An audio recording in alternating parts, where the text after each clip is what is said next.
ये देखते हैं कि कितना टेम्परेचर पे कितना मटेरियल बॉईल हो गया, ठीक है। उसी को हम डिस्टिलेशन कर्व बोलते हैं, ठीक है।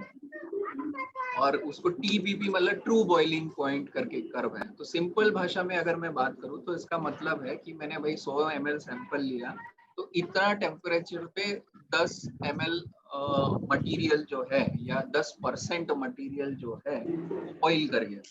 ऐसे करके हम उसकी एक कर्व बनाते हैं, ठीक है। तो ये वो कर्व है। इसमें देखेंगे कि ये कर्व में अगर 10% मेरा लिक्विड इस टेम्परेचर पे बॉईल हो जाता है, 20% लिक्विड मेरा इस टेम्परेचर पे बॉईल हो जाता है, ऐसे करके इस कर्व को बनाया जाता है। ये आप क्रूड के लिए, अब इसी में देखिए इसमें ये मार्क किया हुआ है कि इस पोर्शन से इस पोर्शन, मतलब अगर टेम्परेचर से बात करेंगे तो इस टेम्परेचर से इस टेम्परेचर पे मेरा नैफ्था गैसोलीन होगा, फिर इसके ऊपर केरोसिन होगा। गैस ऑयल मतलब डीजल कंपोनेंट होता है, और रिड्यूस क्रूड ऑयल बेसिकली जो पहला एटमॉस्फेरिक कॉलम होता है जो क्रूड यूनिट में, उस कॉलम का जो बॉटम मटेरियल है उसको रिड्यूस क्रूड बोलते हैं। उसमें से बेसिकली जो फर्स्ट कट में निकलने वाला जो प्रोडक्ट था वो हमने निकाल दिया। अभी वही प्रोडक्ट बचता है जो इस टेम्परेचर और इस प्रेशर पे और वेपराइज नहीं करेगा, तो उसको, लेकिन वो कम हो गया क्वांटिटी में, तो इसलिए उसको रिड्यूस्ड क्रूड ऑयल बोलते हैं, ठीक है।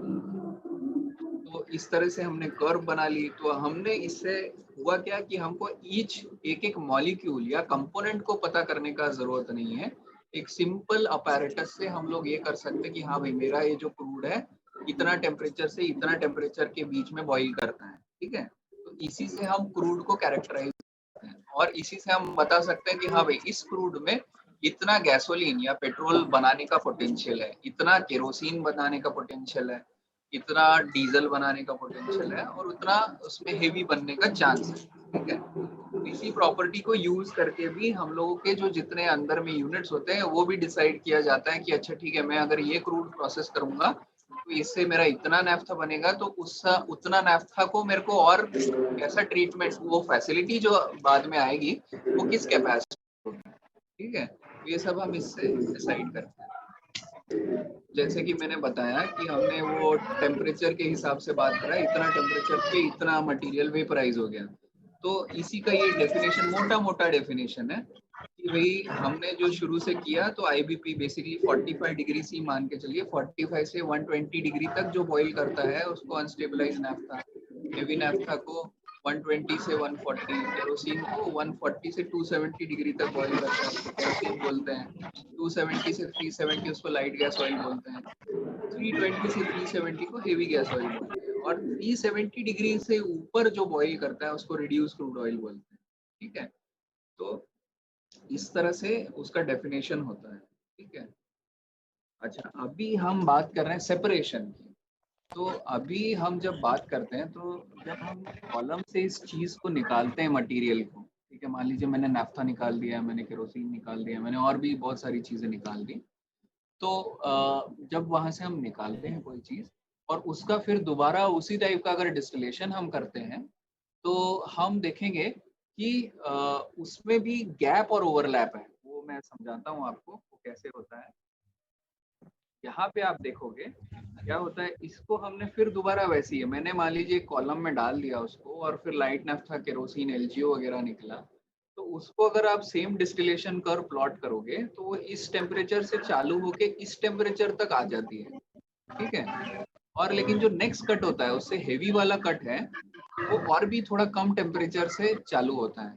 ये इसलिए हो रहा है क्योंकि आपकी ट्रेस एफिशिएंट नहीं है, 100% एफिशिएंट नहीं है। तो वो ये जो एंड वाला पोर्शन है उसको उतना अच्छे से सेपरेट नहीं कर पाते। मतलब आपका जो नाफ्था होगा उसमें थोड़ा सा केरो वाला पोर्शन भी हो सकता है। ये वाला जो पोर्शन है, ये इतना पोर्शन जो है केरो वाला पोर्शन नाफ्था में आ रहा है, और केरोसिन में भी थोड़ा सा नाफ्था टाइप का पोर्शन आ रहा है।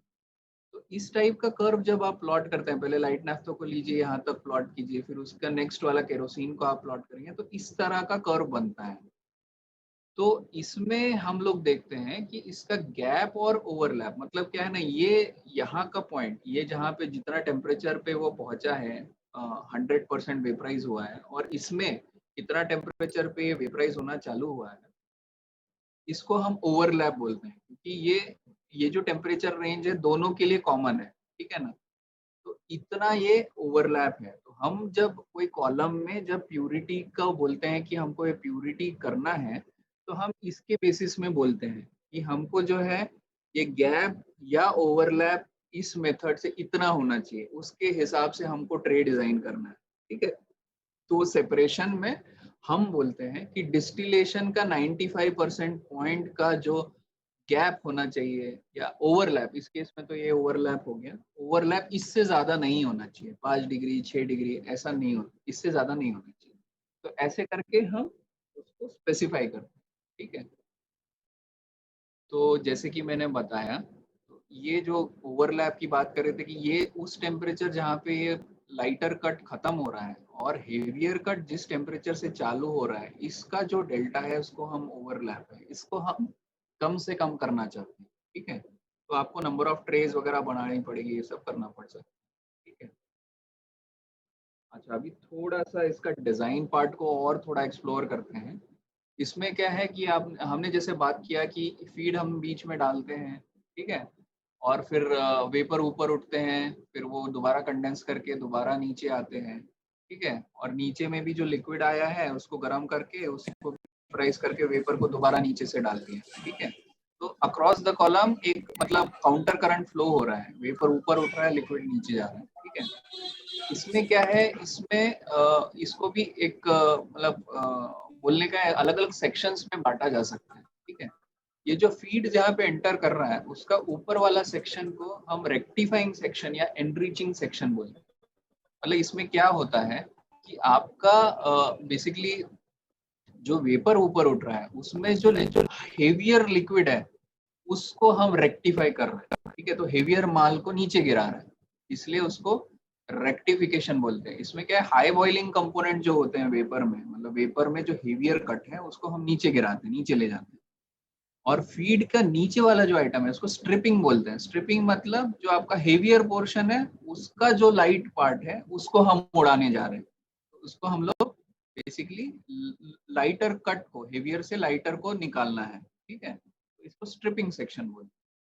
और इसमें जो हमने रिफ्लक्स की बीच में बात करी थी, हमको एक मिनिमम रिफ्लक्स पे भी चलाना पड़ता है। तो रिफ्लक्स मतलब क्या है, ये ऊपर से जो दोबारा हम इधर डाल रहे हैं मटेरियल, देखिए दो जगह में जो लिक्विड यहाँ कलेक्ट होता है, दो जगह में डिस्ट्रीब्यूट होता है। तो दोबारा जो रिफ्लक्स हम अंदर कॉलम में डाल रहे हैं और एक जो एज अ प्रोडक्ट हम बाहर ले जा रहे हैं, तो हमको क्या है ना, इसका भी एक मिनिमम रेशियो होता है, रेशियो दिस एंड दिस, मतलब रिफ्लक्स डिवाइडेड बाय जो बाहर हम डिस्टिलेट निकाल रहे हैं उसका फ्लो को जब हम डिवाइड करेंगे, जो दो रेशियो आएगा वो एक मिनिमम वैल्यू से ऊपर होना चाहिए, तभी आपको वो सेपरेशन मिलेगा, आपको जो आप चाह रहे हैं, ओवरलैप कम हो जाएगा। ठीक है, तो टिपिकली इसमें कंपोनेंट क्या हुई, आपका कॉलम हो गया, उसके अंदर में ट्रेज है, आपका एक कंडेंसर होता है जो बेसिकली कूलिंग वाटर से इस वेपर को ठंडा करता है। ठीक है, तो जो लिक्विड बनता है या वेपर बनता है, वेपर लिक्विड मिक्सचर है, वो एक सेपरेटर में आता है। यहाँ पे क्या, एक लिक्विड का लेवल बना रहेगा और मान लीजिए जो थोड़ा वेपर है वो यहाँ से ऊपर वेपर निकल जाएगा, और लिक्विड जो है फिर आप थोड़ा कॉलम में डालिए और थोड़ा बाहर निकाल लीजिए। नीचे का है जो कॉलम के नीचे का जो जमा हुआ लिक्विड है उसको भी आप क्या है, थोड़ा पोर्शन आप बॉटम में निकाल लीजिए, जो आपका प्रोडक्ट होगा थोड़ा सा आप गर्म करके फिर दोबारा यहाँ पे अंदर डाल दीजिए। तो इसमें एक कंडेंसर ड्यूटी और रिबॉयलर ड्यूटी, मतलब कितना आपको हीट करना पड़ेगा और कितना आपको कंडेंस करना पड़ेगा, ये भी आपको बेसिकली आपको कैसा सेपरेशन चाहिए उसके ऊपर से आपको डिसाइड होता है।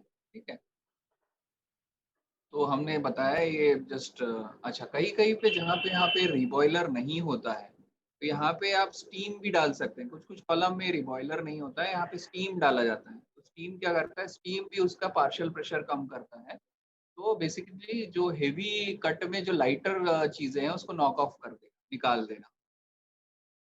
ठीक है, तो इसकी हमने बात ऑलरेडी कर ली। रेक्टिफाइंग सेक्शन है जो बेसिकली आपका हेवी वेपर का जो हेवी पोर्शन है उसको नीचे गिराता है। स्ट्रिपिंग सेक्शन वाला नीचे वाला सेक्शन में हेवी माल में से जो लाइटर है उसको ऊपर उड़ा देता है। रिफ्लक्स तो बेसिकली वो है जो आप ऊपर से डाल रहे हैं ताकि आप जो है अच्छा सेपरेशन ले पाए। ठीक है, तो तो हमने जैसे बात करी थी कि मिनिमम रिफ्लक्स एक वो रिफ्लक्स है जिसपे आपको मतलब उससे कम जाने पे आपको सेपरेशन मिलेगा नहीं, अच्छा मतलब सेपरेशन नहीं मिलेगा। तो टिपिकली क्या है, आपका जो रिफ्लक्स रेशियो होता है वो 1.2 से 1.5 times of minimum reflux ratio होता है। ये मिनिमम रिफ्लक्स रेशियो भी अलग अलग इक्वेशंस आते हैं, उससे आप कैलकुलेट कर सकते हैं। और ये बेसिकली रिलेटिव वोलेटिलिटी, जो शुरुआत में हमने बात करी थी कि रिलेटिव वोलेटिलिटी है दो कंपोनेंट का आपस में वेपराइज करने का डिफरेंस, ठीक है। तो उसको हम जो है इस टर्म्स में पार्शियल प्रेशर के टर्म्स में बात करते हैं। तो अगर आई और जे का जो वोलेटिलिटी है वो पार्शियल प्रेशर ऑफ